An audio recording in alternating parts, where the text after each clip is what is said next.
Salam alaikum Azoul, bonsoir. Qu'est-ce qui peut bien expliquer cette hypervisibilité, cette offensive dans la communication de l'armée? Pourquoi le haut commandement de cette oligarchie militaire, qui a toujours su se cacher derrière de si commodes façades Potemkin, a-t-il entrepris de se mettre comme ça au devant de la scène et sous les feux de la rampe, au point où, selon des observateurs très sérieux, l'activité militaire et son apparition dans la diffusion des activités politiques et publiques, d'une façon générale, représentent quasiment les 2/3 du programme de la télévision publique. Une présence écrasante, où le vert de gris et les dorures chamarrées des uniformes de généraux prennent des allures carnavalesques. Pourquoi tout cet excès dans cette très curieuse communication?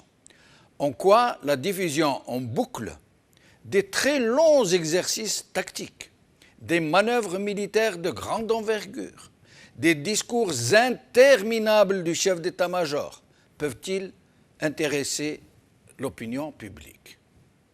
Est-ce là du battage médiatique pour conditionner les foules que nous sommes, de la dissuasion à l'endroit du Hirak, des sommations sans frais à l'endroit du voisin de l'Ouest, ou ne serait-ce là que des gesticulations inconditionnées, comme autant de spasmes d'une oligarchie qui se contorsionne et qui n'a plus cette cohésion qui l'a distinguée, même si les clans qui s'y sont toujours affrontés ne sont pas un phénomène nouveau. Le clivage, ou plutôt le fossé désormais infranchissable entre des clans au plus haut niveau, en plus de l'intrusion dans la problématique déjà très compliquée d'ex-très gros barons qui étaient pourtant partis à la retraite, dont nous pensions qu'ils étaient définitivement éradiqués et qui sont redevenus les nouveaux maîtres du jeu, ceux qui distribuent désormais les cartes et les atouts. Et il n'y a rien de plus inquiétant qu'une telle situation.